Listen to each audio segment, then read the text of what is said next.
Ça enregistre ce que Advienne ça que a pourra. enregistré dès le départ, hein. On va pas Ouais. changer une équipe qui ne gagne pas en début d'année 2026. On a déjà perdu quelque chose? Oh merde. On est que le 5. Bah, écoute, on a perdu tout espoir en l'humanité. Ah, je croyais notre dignité, bon, ça va. Oh, Oh, mais ça, c'est la depuis la dignité, saison est-ce que 1. pour la perdre, il faut déjà en avoir? C'est vrai. Eh bien, Ah, parlez pour vous. je me sens digne. Digne de quoi? Je ne sais pas. Digne ding dong, même je dirais. Mais, Oui, oui, oui. et voilà. Ouais. 2026 sur des chapeaux de roue. Et je ne parle pas de Ron Weasley. Ah, ah, ah, ah, ah. Ah, je l'ai en plus, c'est con. Ah non, c'est pas celui-là. Ah, ah. C'était Voilà, celui-là. maintenant t'es Comme obligé quoi, de faire un c'était mieux à salto la arrière. bouche. C'était celui-là. Oui, le salto arrière, je ne le ferai pas, non. Parce qu'avec le casque, Oh. non, ça va poser problème. Bon, trêve de bêtises de début, hein, parce que sinon on va encore dire qu'on commence 3 heures après. Mais Après bon, quoi? ça va. Après le début. Mais quel début? Il n'y en a pas. Bref. 2026, bonne année à vous qui nous écoutez depuis déjà maintenant plus de 10 ans. Hein, plus de 10 ans. Et c'est pas fini. Hein, on a encore un peu C'est d'énergie. que le début. Alors, j'irai pas jusqu'à là. C'est pas la fin non plus. On peut faire un milieu à peu près. On va voir, ça dépendra de l'énergie. Hein. Il y en a un qui se dirige tout doucement vers les 50 ans, alors quand même. Bah, quand tu Oh, seras à la ça va. retraite, t'auras plus de temps. J'espère qu'à la retraite, j'aurai plus de temps pour pouvoir voyager et me casser, ouais. J'espère que j'aurai une retraite. Ouais, ça, déjà. Ça, c'est... Tu veux dire que Culture Club Sandwich ne te fait pas voyager tous les lundis soirs? C'est beau ce que tu dis. Alors, bon, Voyage, voyage! Moi, je vais me épisode parler de voyage ce 55. soir en plus. Épisode 55 de l'hebdo avec donc Elodie et Bonsoir. Mathieu. Alors, c'est quoi que t'as dit? Bonsoir. Canadian Wolfbird. Ouais, bon, je suppose qu'il y aura une explication tout à l'heure, c'est ça? Oui, Ok, d'accord, très bien. je sais pas si je l'expliquerai, mais Oui, peut-être. peut-être. Donc au programme ce soir, il y a de la lecture, il y a du jeu de société, du jeu de plateau, de la série, mais aussi les sorties jeux vidéo, pas mal d'autres jeux encore, et je vois des séries et du cinéma de ton côté, Mathieu. Tout ça, bon, bah, c'est maintenant dans l'hebdo.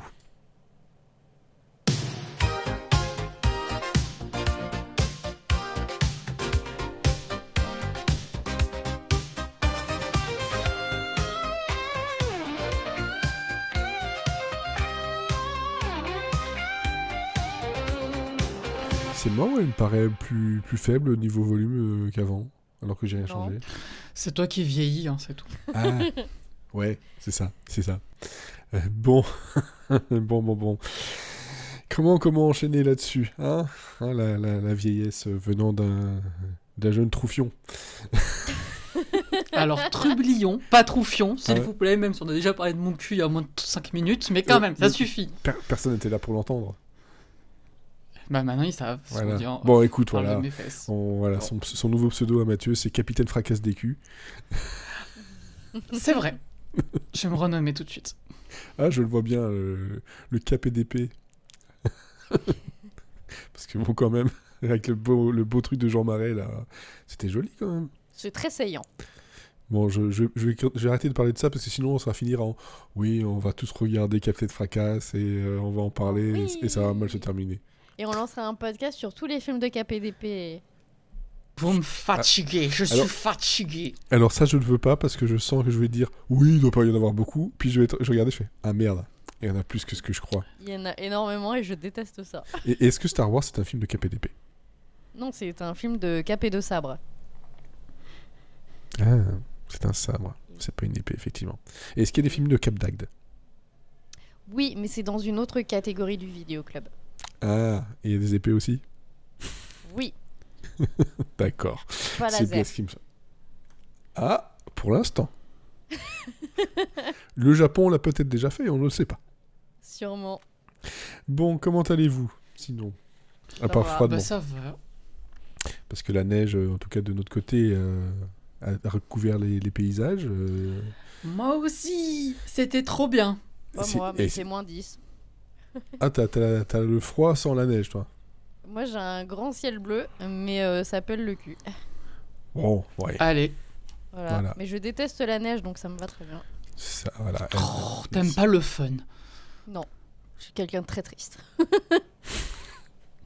Bon, moins triste, je vais commencer directement, hein, parce que les sorties jeux vidéo de janvier, ça va aller relativement vite, hein, parce que voilà, en début d'année, on est un peu en mode...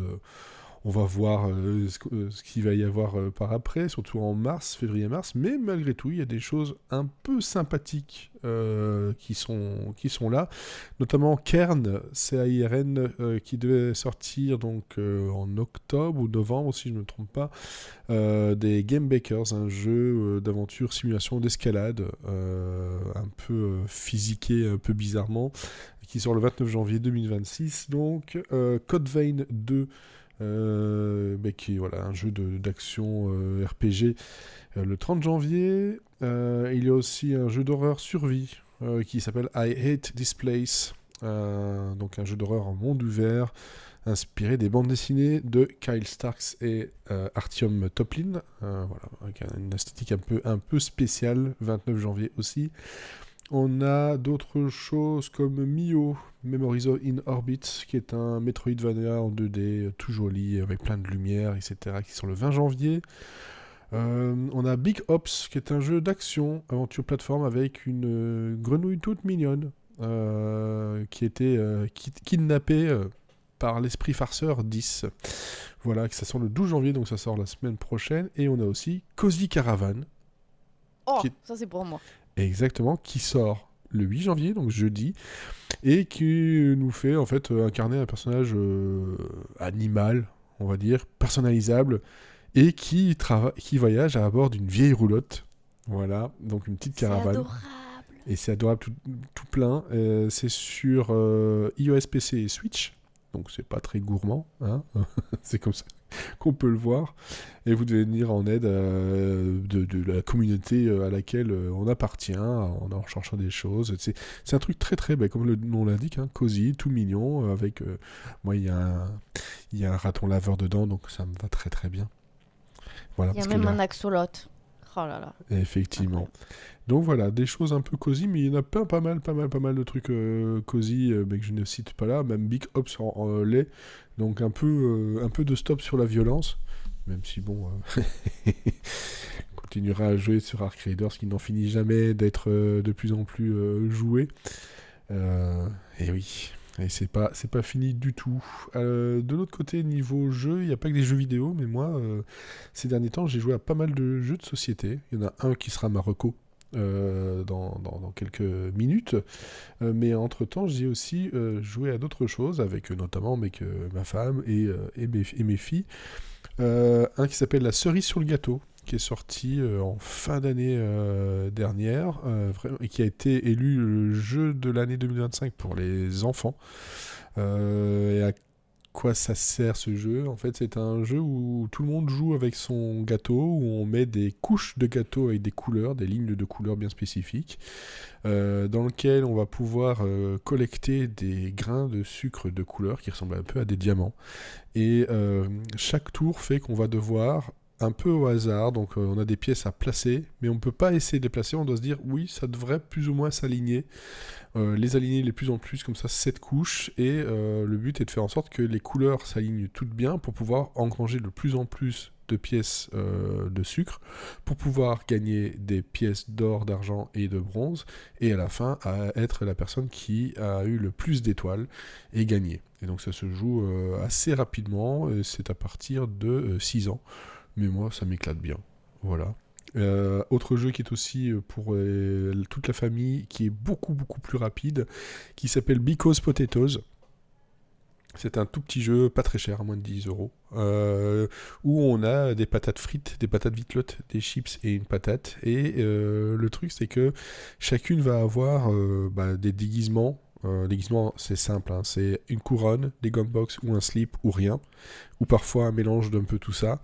Et il faut les enchaîner avec les points communs. C'est-à-dire que si tu sors une patate avec des gunbox, juste après, tu dois sortir quelque chose d'autre qui a au moins des gunbox. Et le but à la fin, c'est de faire toute une file et arriver à faire en sorte de terminer sur une carte qui est totalement différente de la toute première. Donc si tu as commencé avec une patate avec des gunbox, essaye de terminer par exemple une chips avec une couronne par exemple. Et une fois que tu as ça, tu rafles tout, tu dis Bicos Potatoes et tu rafles toutes les cartes. Et à la fin, c'est celui qui a plus de cartes qui gagne. J'aime bien les petits jeux où c'est très simple et ça va très vite à expliquer. Ça va a l'air très fun. très vite. C'est très très fun, ça se joue de 2 à 8 joueurs. C'est très fun et puis c'est rigolo parce que tout le monde est un peu stressé de dire Bicos Potatoes et t'as envie de placer les trucs puis tu peux pas les placer et si tu peux pas les placer t'es obligé de jeter une de tes cartes pour pouvoir en reprendre une et si tu te trompes en disant Bicos Potatoes c'est la personne qui est suivante qui gagne toutes les cartes. Donc ça se joue bien. Cerise sur le gâteau, c'est de 2 à 4 joueurs. Voilà. C'est un peu plus cher, on est aux alentours de 20-24 euros. Et un autre jeu qui lui aussi aux alentours de 15-20 euros qui a gagné l'As d'or 2025. Pour initier, attention, qui s'appelle Behind. C'est un jeu de coopération pour reconstituer un tableau qui sert sur base d'une enquête policière. Donc tu as des cases carrées et tu dois reformer un rectangle en remettant les choses au bon endroit. Donc des choses qui se retouchent et c'est de comprendre un peu, bon c'est pas juste les placer, il faut aussi comprendre l'histoire qui est dévoilée. Puis tu te dis mon hypothèse c'est ça. Et si c'est bon, tu retournes toutes les cartes et ça doit former un tableau complet. Et c'est là où tu vois que tu t'es peut-être trompé sur certaines choses. Il y a des trucs qui ne correspondent pas dans l'espèce de, on va dire, puzzle. Ça, par contre, niveau temps de jeu, on est sur 30 minutes à 1 heure et à partir de 10 ans. Et on peut jouer de 1 à 10. Enfin, plus de 10 même. Mais du coup, c'est un jeu que tu peux y jouer qu'une seule fois. Il y a... Ah oui, ça c'est comme les jeux d'enquête toujours malheureusement. Ouais, Mais t'as plusieurs enquêtes, t'en as 3 dans le Behind qu'on a ici. Je suppose qu'ils vont en faire d'autres par la suite. Et on a un vol qui a eu lieu dans un musée de la ville. Et faut aussi un peu trouver ce qui est dedans. Et celui-là, il fait 56 tuiles. T'as un autre qui fait 54 tuiles, qui est dessiné par Martin Wittberg. C'est 2 scientifiques qui expérimentent une machine incroyable. Et le dernier, c'est un truc un peu plus compliqué. Là, on est à 70 tuiles. Et en fait, on a un bas-relief composé d'étranges hiéroglyphes qui ouvrirait une porte vers le cosmos. Donc un peu la porte des étoiles. Voilà. Et tu peux jouer à une démo sur ordinateur. Ça, c'est rare pour le noter. Je pourrais peut-être mettre le lien dans les descriptions, mais c'est démo Behind et vous la trouverez. Ça permet de voir un peu à quoi ça ressemble et le tout est illustré à la main, bien entendu sans IA de merde. Nickel. Voilà, donc ça c'est nickel, mais c'est des petits trucs que moi j'ai joué, écouté pas mal de musique et puis comme vous le savez déjà, j'approche des 200 heures sur Arc Raiders et j'ai décidé de ne pas arrêter. Peut-être rajouter des heures comme je disais, sur Dofromantique parce que là, il se rattrape un peu trop et je me dis nerd. Il va falloir que j'y rejoue. Il va nous faire une crise de manque. Ça m'est arrivé, bizarrement, pour Arc Raiders. Pendant les vacances de Noël, à un moment donné, j'étais dans la belle famille et malheureusement, il n'y avait pas d'internet. Et j'avais pris ma Steam Deck avec en espérant pouvoir jouer. J'ai pas pu jouer et puis je peux te dire que ces 4 jours-là ont été très longs. Bon, j'ai fait d'autres choses, mais je sentais le truc. J'ai été obligé de parler à des gens. Oui, j'étais obligé de parler à des gens. Non, mais voilà, globalement, oui, je sentais qu'il y avait un truc genre, j'aurais bien fait une petite partie quand même là. Surtout que c'était l'événement d'hiver. J'avais envie de lancer des boules de neige sur des robots et puis j'ai pas pu. Bref, voilà, de quoi jouer en tout cas. Par contre, toi, Elodie, tu as encore lu. Ouais, j'ai fait que ça. On parlait de voyage au début. Oui. Et moi, je vais vous embarquer dans un petit voyage, mais un voyage vraiment pas loin. Pas au bout du monde, pas en Patagonie ni en Alaska. J'ai beaucoup mieux à vous proposer ce soir. Je vous emmène sur la Seine, en canoë, avec 3 gars qui n'ont visiblement peur de rien et surtout pas du ridicule. Donc ce soir, je vais vous parler de Roman Fleuve, donc un roman de Philibert Hume. Philibert Hume, c'est un journaliste, écrivain et grand amateur d'expéditions un peu bancales, mais faites avec panache. Et là, dans ce roman, on tient quelque chose de délicieux. C'est l'histoire vraie d'une descente de la Seine en canoë, de Paris jusqu'à la mer. Et la promesse que je vous fais, c'est que vous allez beaucoup sourire et parfois rire. Vraiment, la première partie du roman, j'ai vraiment ri aux éclats en le lisant. Et vous allez aussi vous dire qu'on a tous besoin de temps en temps d'une aventure parfaitement inutile. Parce que l'inutile, c'est beau et puis c'est reposant. Et je crois qu'on a besoin de se reposer de temps en temps. Donc, pour l'histoire, donc, Philibert Hume, il part avec 2 compères, Adrian et Vaquet, des noms qui sonnent déjà comme des personnages de BD ou d'une troupe de scouts un peu dissipée. Leur navire, c'est un canoë d'occasion acheté à un prix qui laisse deviner qu'il ne passera pas l'hiver. Et surtout, ils bricolent une voile avec une tringle de rideau de douche. Voilà, donc déjà, rien que ça, normalement, c'est un signe du destin. Mais eux, non, ils y vont, ils sont pleins d'allégresse. Et cette joie un peu inconsciente qui donne au livre son charme, c'est l'aventure, mais à hauteur d'homme normal. Pas de héros, pas de survivalistes, juste des gars qui rament littéralement. Et ce qui m'a vraiment attrapée, c'est le style, parce que Philibert Hume, il écrit comme un explorateur du XVIIIe siècle qui se serait réveillé en plein XXIe et aurait décidé de garder son passé simple, son subjonctif et ses tournures élégantes pour raconter des situations pas du tout élégantes, justement. C'est un livre qui est très drôle, vous avez des phrases très littéraires, très belles, très travaillées, et juste derrière, vous avez une galère bien concrète du genre « Notre canoë prenait l'eau comme une passoire en retraite ». Voilà. Donc il y a un contraste qui crée un humour subtil, c'est jamais forcé et c'est extrêmement drôle.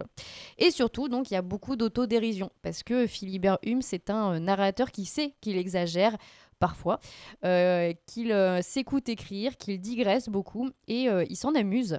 Il prend souvent les devants, il dit au lecteur, oui, là on s'ennuie un peu, mais c'est la faute du fleuve, quoi.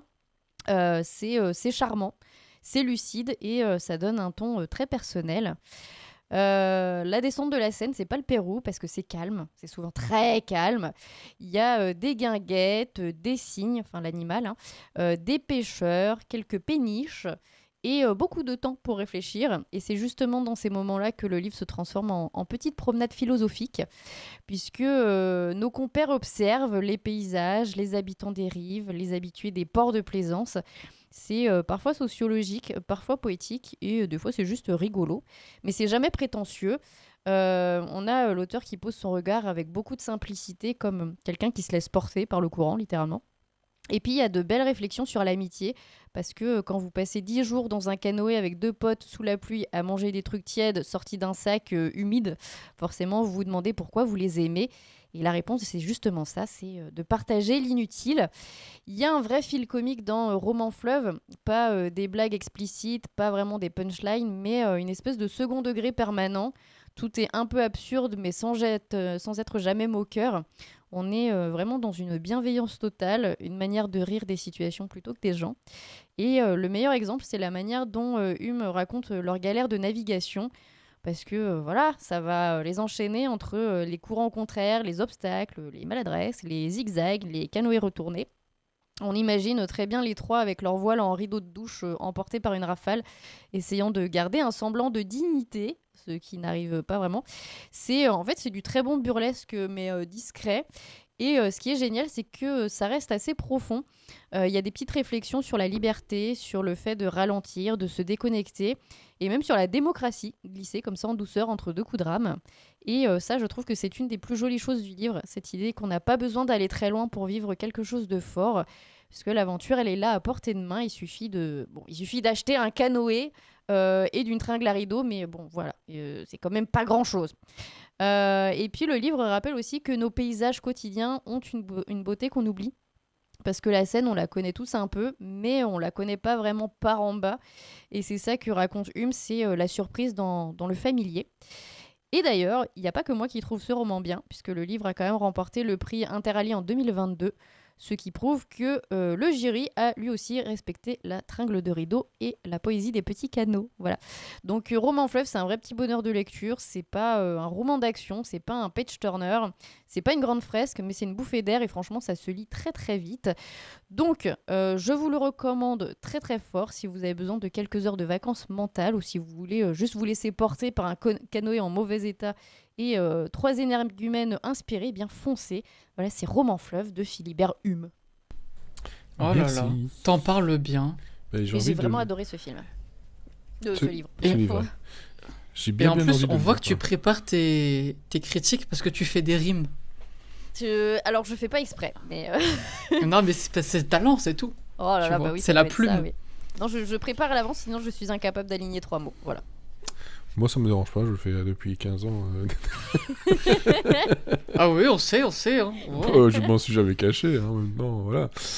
Oui, non, ça me donne aussi bien envie en fait, de le lire, même si ici, il y a, je sais qu'il y a j'ai un peu de mal à lire beaucoup de trucs en même temps, sinon je finis par ne plus rien lire, mais j'ai le Pierre Lemaître qui va arriver dans pas longtemps, et je sais que lui, c'est un gros morceau, et j'essaye tant bien que mal, parce que j'avais envie de lire le dernier Maxime Chatham, 8,2 secondes. Moi aussi. Je crois que ma femme a quasiment terminé. Moi, j'ai vraiment du mal. Alors que le dernier, je l'avais recommandé. Ce qui se passait c'est Prime Time. J'avais vraiment beaucoup aimé. Là, il y a tellement de clichés dans tous les sens que Ah ouais. j'ai vraiment beaucoup, beaucoup de mal. J'en suis à allez, un petit 20% de lecture du livre, qui est pas très très gros, hein, mais voilà. J'ai un peu de mal. Je vais essayer de le finir. Peut-être que je serai surpris agréablement, mais... Oui, après, il y a aussi des fois, tu sais, t'es pas dans les conditions pour lire ce genre de truc. Ouais, mais non, là, clairement, j'en parle Ouais. aussi. Ma femme, elle continue pour le terminer, pour voir si... Voilà, mais elle dit, non, c'est vraiment pas extraordinaire, et il a fait beaucoup mieux, quoi. Ouais. Voilà. Bah écoute, tu peux lire Roman Fleuve parce que ça se lit en quelques heures. Hein. Franchement, Ouais. c'est pas... C'est Ouais, écrit bah, très gros. C'est écrit très gros, j'aime bien. Non, mais je vais... Il y a même non, des images. je vais... Alors, je lirai que ça. Alors tu vas pas lire grand chose, mais en vrai c'est rigolo parce que en fait on lit un petit peu son carnet de voyage, c'est un peu ça, et du coup il fait des croquis mais de trucs inutiles, genre croquis de boîte de concert, de sa chaussure Caprilo. Enfin, Non, mais tu vois, c'est ça que je cherche aussi, parce que ça fait... Dans les romans, j'ai beaucoup de mal à trouver des trucs qui soient juste légers pour être légers, ou drôles pour être drôles, et pas pour... dénoncer quelque chose ou quoi que ce soit. Là, en tout cas, de ce que tu en dis, j'ai l'impression que c'est un road trip, en fait, dans un canoë. Ah mais c'est exactement et, ça. et puis, il se passe des trucs qui se passent, et puis c'est tout. Et bon, après, ça me fait rire parce que ça me fait penser au truc que je suis en train d'écrire de mon côté, qui est pas un road trip, mais qui est dans la même idée, quoi. C'est des trucs qui se... Voilà, prendre les trucs un peu plus comme elles viennent, et sans essayer de pousser les trucs, et ça, je pense que ça peut effectivement faire du bien, en fait. Bah, c'est ça. Puis pour le coup, c'est une histoire vraie. Hein. Il a vraiment, il a fait ça quand il avait une vingtaine d'années. Il est parti avec 2 copains et en fait, il raconte vraiment ce qui leur est arrivé. Et tu sens vraiment Ça, que j'adore ça. Enfin... c'est que des trucs simples en fait qui se passent. Mais il y a un certain charme. En fait, il rencontre des gens. Et, Bah, si c'est bien raconté, encore une fois, tout Ouais. peut devenir une aventure, quoi. Ah bah et puis il y a de l'action. Hein. Il y a un moment donné, ils sont attaqués par un cygne. Alors attention, hein, il y a de la bagarre. Hein. Bah, les signes, c'est coriace, hein. Très Mais oui. franchement. Ça pince, un signe, ça pince. Ah, ça, hein. ça pince sérieusement, ouais. Mmh. Effectivement. Merci beaucoup. Mathieu, toi, ton récap, il est pas Mon de récap livre. Non, bah j'en ai, mais je les garde sous le coude pour quand j'aurai pas de reco une fois, tu vois. Je suis malin. Parce que c'est des pas stocks. de l'actu. Voilà, j'ai un stock de livres comme ça. J'ai lu peut-être 50 BD en 3 mois, donc je pense que il y a un moment où j'aurai de quoi raconter. Quand Si, j'aurai besoin. j'ai lu des BD aussi. Je l'ai pas dit, mais les BD, c'est bien, ça va vite. Oui. Mm. Je conseille Kids, avec un Z. Voilà, c'est 3 tomes. Avec des enfants Ok. qui vivent avec des zombies. Ah, ils s'appellent pas tous les 3 tomes. Donc, je sais où Tu tu m'as veux lancé. en venir. Mais non. Alors, toi, ton... Alors, Moi je vais aller assez vite. Enfin, je dis ça, on sait pas. Tu le dis à chaque fois, Le point Drag Race. Alors, la saison 18 de US a commencé. Bon, j'ai vu un épisode. Je peux pas vous dire si c'est bien. On verra dans quelques épisodes du De toute façon, podcast. dans quelques épisodes, ça va Mais- être remplacé par Running Man, vu que c'est les États-Unis. Non Je comprends pas quand tu parles. Je peux pas penser à Vu deux ce qui se choses en passe aux même temps. États-Unis actuellement, je pense qu'ils vont remplacer toutes les Ah shows oui, bien par. sûr. Voilà. Ça, Ça ou c'est Squid clair. Game. Hein. On souffle. Et sinon, parce qu'on adore les Canadiens, Oui.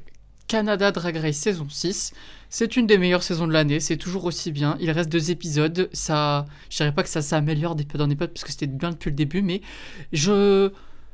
j'apprécie. C'est mon petit rendez-vous chaque semaine. Le casting est formidable, c'est bien écrit, il y a un bon rythme. Et c'est Les uniquement cette storylines saison-là sont- ou c'est globalement depuis le début Canada Drag Race ça fait Je partie des meilleurs. déteste la saison 1 de Canada Drag Race et Ouais. le reste, je trouve ça très bien. Enfin, Ok, d'accord. c'est une des meilleures quand même, moi je trouve. C'est une de mes préférées aussi parce que la présentatrice est très douée et qu'ils réussissent toujours leur casting.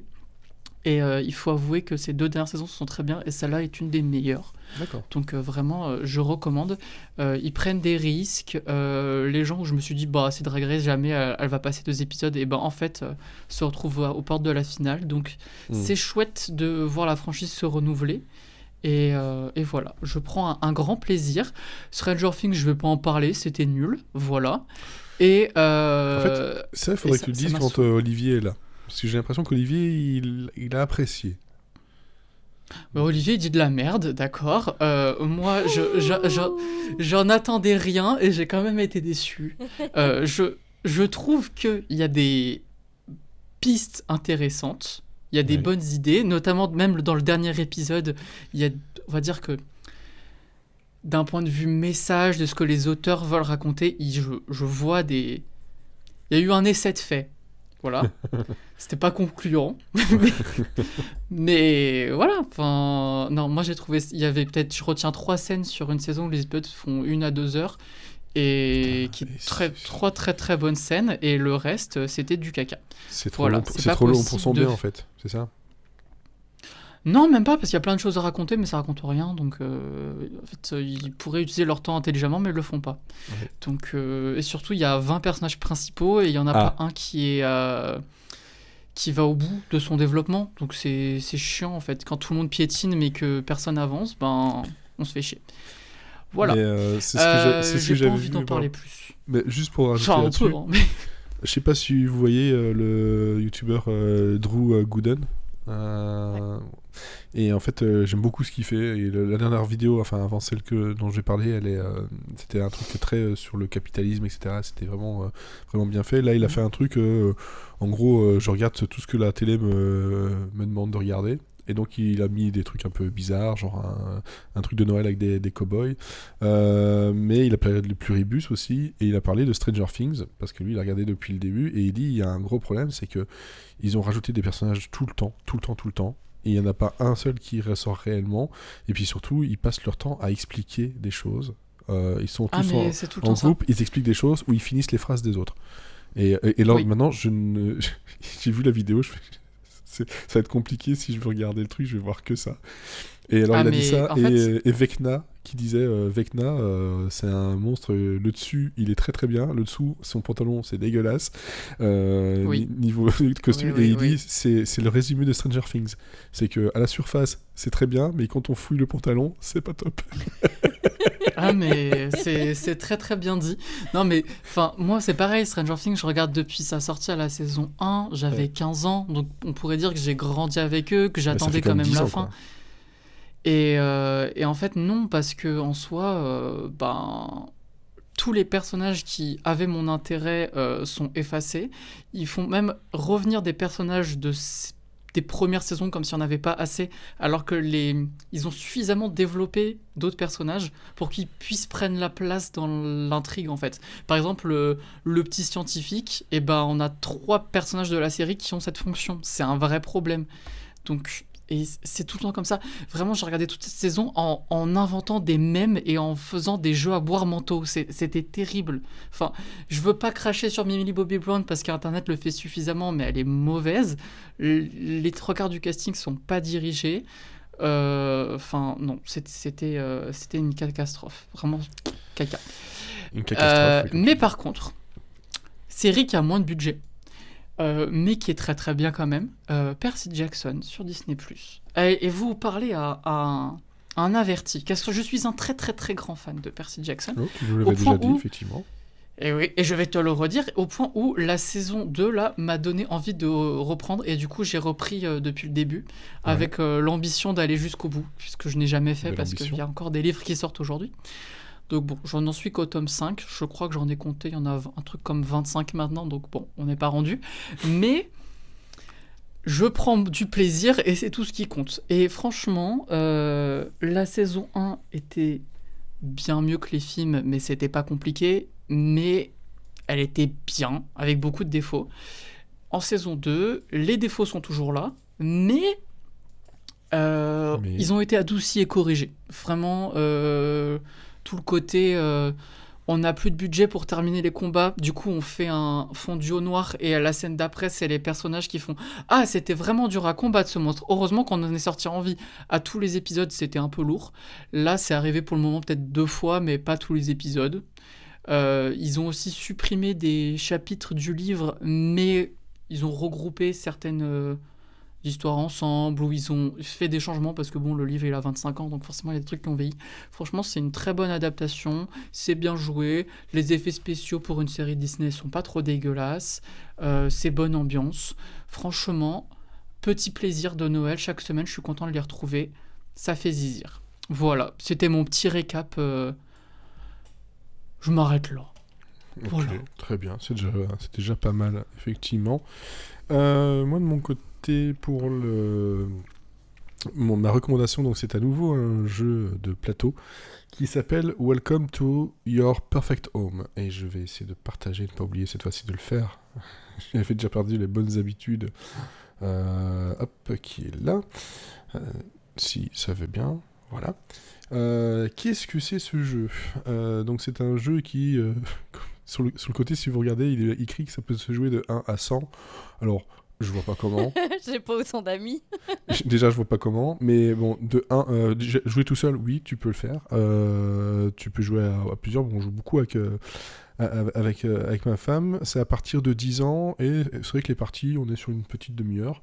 Et de quoi ça cause? En fait, c'est un jeu de stratégie et remplissage de cases. C'est un genre un peu spécifique où là à l'écran on voit qu'il y a un carré avec une petite bourgade, des petits éléments en dessous avec des chiffres et des trucs à remplir, hein. Donc on a un feutre effaçable, et tout ça c'est des trucs plastifiés qui sont aussi effaçables. Et donc le but c'est quoi? C'est que on va avoir 3 tas de cartes, donc 3 choix possibles, qui vont nous donner un numéro de maison à placer dans notre rue, et aussi un type de modificateur ou de maison. C'est-à-dire qu'on a un truc avec un parc, une piscine. On a aussi un truc qui permet de faire de la spéculation boursière. On a un truc qui nous permet de faire ce qu'ils appellent l'intérimaire, c'est-à-dire qu'en fait, le chiffre de la maison, tu peux le placer comme tu veux. Voilà, par exemple, c'est le chiffre 3, tu peux le placer. Mais tu peux dire, ah ouais, merde, en fait, je peux pas placer le numéro 3, mais je peux passer soit le 2, soit le 1. En fait, tu peux enlever -1, -2, ou rajouter +1, +2 au nombre qui est inscrit. Donc 3 peut devenir 1, 2 ou 4, 5. Et donc ça, c'est des cases qu'on peut remplir. Si tu arrives à le placer, tu peux cocher une case, et chaque case que tu coches, ce sont des points en plus, ou des multiplicateurs en plus. Par contre, tu as aussi une partie qui est sur le fond, où tu as un truc qui s'appelle bis, et c'est une carte que tu peux placer, qui te permet de replacer un chiffre que tu as déjà placé, sauf que tu mets, c'est le 6 bis par exemple, mais si tu le places parce que tu n'avais pas le choix, ben en fait, tu coches des cases, mais tu perds des points. Et tu as le dernier truc qui permet aussi de perdre des points, c'est les refus de permis de construire. C'est-à-dire qu'en fait, tu te retrouves avec des cartes, les 3 choix, il n'y a pas moyen que tu les places du tout. Donc à chaque fois que tu vois ça, tu es un peu obligé de cocher la case, et au bout de 3 fois, la partie se termine, et tu perds aussi des points. La partie se termine quand soit on a rempli toutes les lignes des rues, ce qui est assez compliqué pour être franc, mais il y a moyen. Ou alors tu as eu 3 permis de construire refusés d'un côté ou de l'autre. Ou un dernier truc, tu as des espèces de quêtes un peu spécifiques, au nombre de 3, A, B, C, où on va te dire, essaye de faire une composition qui te dit, je veux un quartier de 2 fois 2 maisons et 6 maisons. Toi, vraiment des trucs bien spécifiques où tu dois ranger tes choses de façon spécifique. Et tout ça se rajoute petit à petit. Et encore, ça c'est la couche, entre guillemets, simple. Ça a l'air compliqué comme ça, à l'expliquer, mais une fois que tu as joué, tu comprends très vite ce que tu vas faire, tu vois très vite où tu te trompes. Le seul truc qu'il faut retenir, c'est les chiffres vont de 1 à 15. Tu n'as pas 15 places dans tes rues pour les placer. Tu as des places un peu différentes, on va de 10 à 12, et tu dois essayer de les placer de façon logique. Moi, le nombre de fois où je me suis retrouvé avec la maison 7 et la maison 9, avec 2 maisons d'écart entre les deux, je me dis merde, comme un con, en fait là, une maison, je peux rien mettre dedans.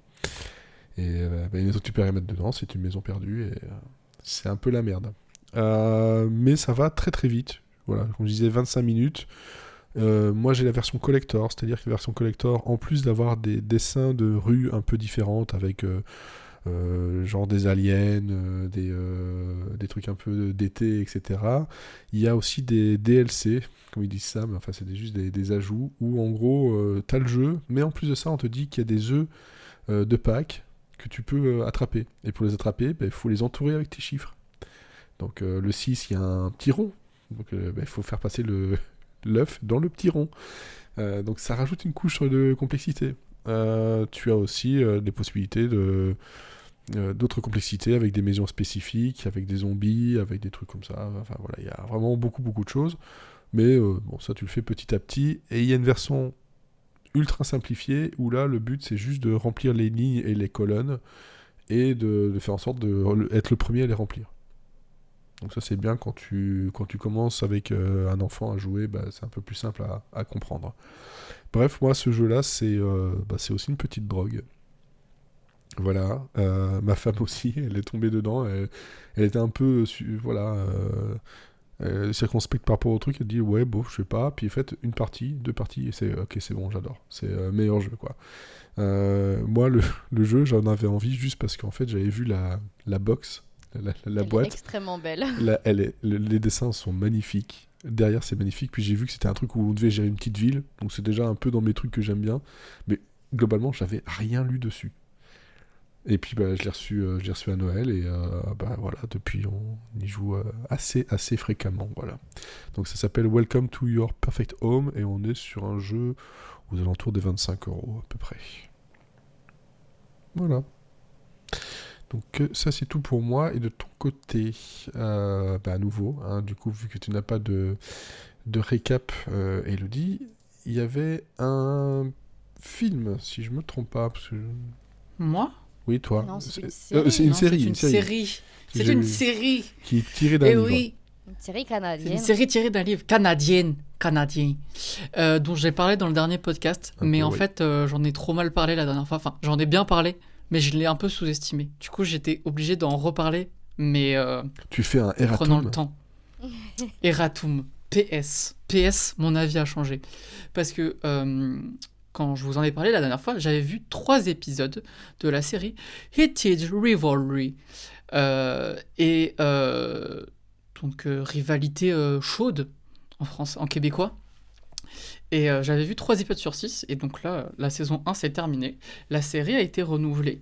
Elle n'est toujours pas disponible en France. Elle le sera dans quelques semaines, quelques mois sur HBO. Mais je ne cautionne pas le streaming illégal, bien évidemment.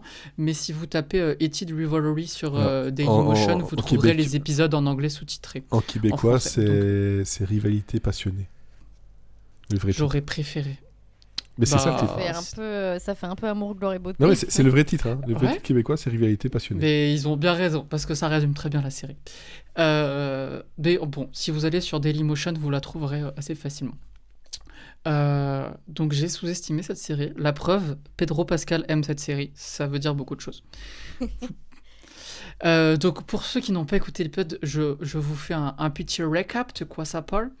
Alors, on suit dans la saison 1, sur une période de 9 ans, l'histoire d'amour entre Shane Hollander, qui est un joueur de hockey canadien, et Ilya Rozanov, qui est un joueur de hockey russe qui est dans l'équipe de Boston.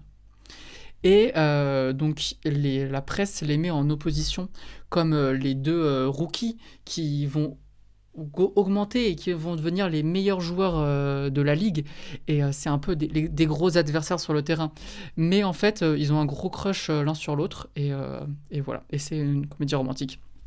Donc on part sur à la base un enemies to lover qui va très vite partir sur du lover, hein, parce que concrètement, si vous cherchez un truc où il y a un bisou à la fin de la saison 1, peut-être, on sait pas trop, aïe aïe aïe, que va-t-il s'arriver ? Non. Là, ça baise au bout de bien peut-être maximum 6 minutes dans la série. Donc ça, on exclut, c'est pas le sujet. Pourquoi est-ce que l'entièreté d'internet homosexuel a regardé cette série ?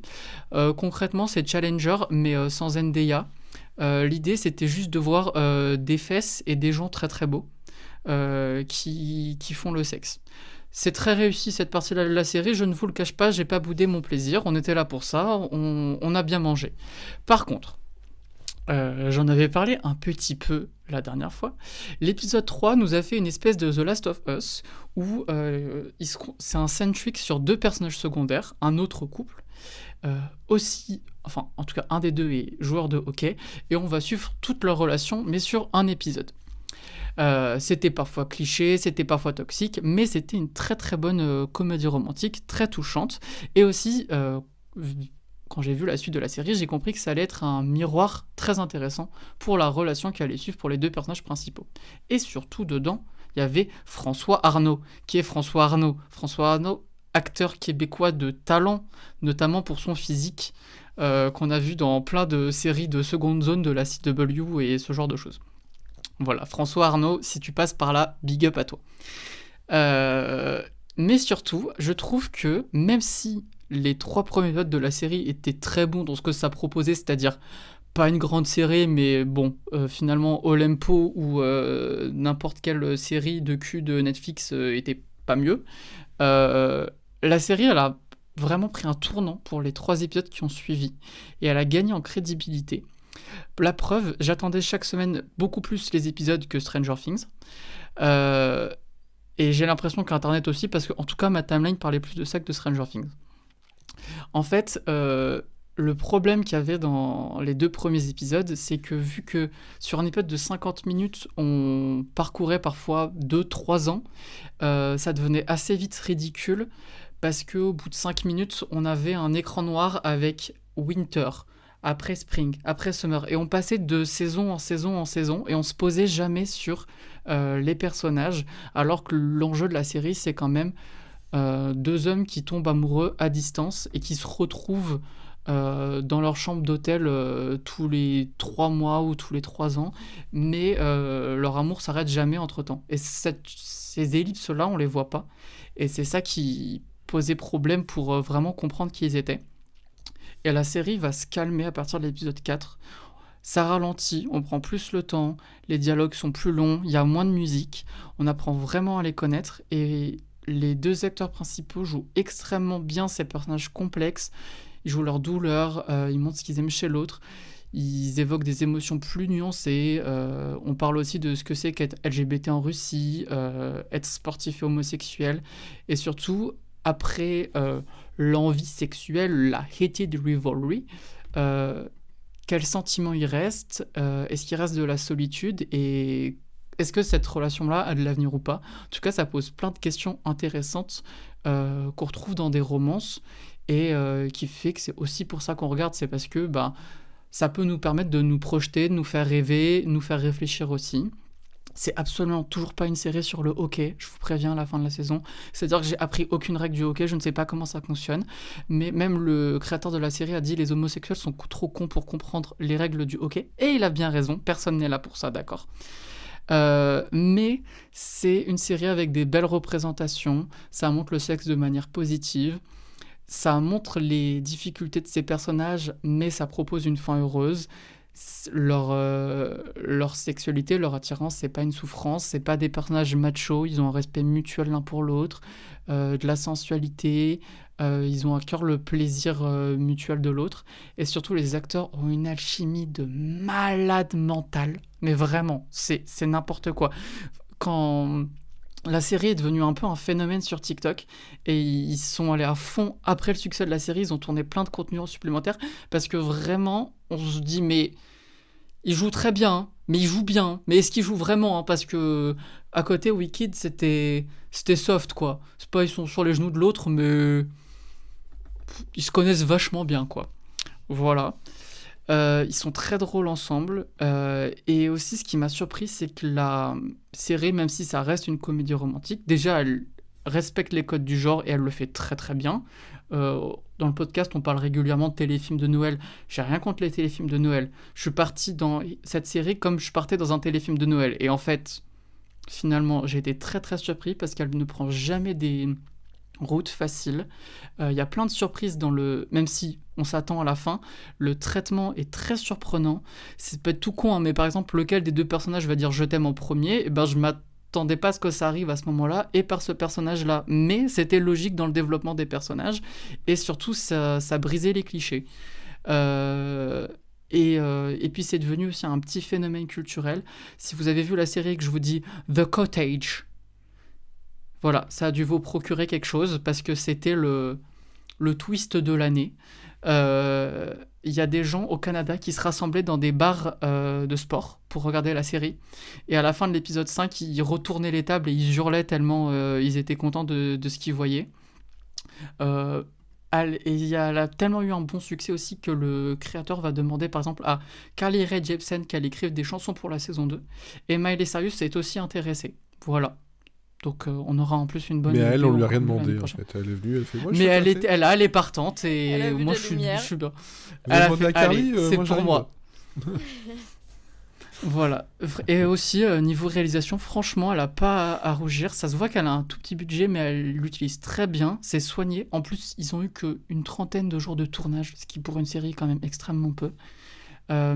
Il y a quelques spots, je vous parlais de Holzfair et d'une super scène dans les miroirs qui était atroce.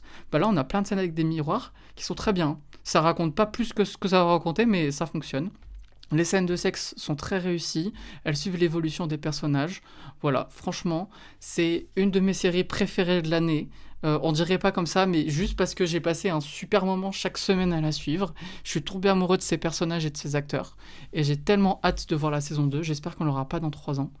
Et voilà, c'était un vrai plaisir à suivre et je vous recommande chaleureusement cette série. Ok, très bien. Donc, Heated Rivalry qui arrive en 2026 sur HBO Max. Mais Oui. pas de date encore. J'ai été revérifié au cas où il y aurait quelque Je chose vous tiendrai au d'autre. courant. Effectivement. Et alors, dans les autres co, donc il y avait Roman Fleuve de Philibert Hume avec HU2M. Et de mon côté, c'était Welcome to Your Perfect Home, qui est donc un jeu de plateau. Et puis voilà, on a fait pas mal de choses. Un bon début d'année avec cet épisode 55. Bonne année de Lego. Et bonne année! Mais non, c'est pas ça. C'est pas une bonne année. C'est Ebon. Jovi Ah oui, quand même, enfin, faut pas oublier. Il veut pas, en fait. On l'a pas dit comment il fallait. Et Ebon Jovi. voilà. Oh merde. Il a reconnu la voix de son maître. À la semaine prochaine pour encore plus de recos culturels. Ciao. Bisouilles!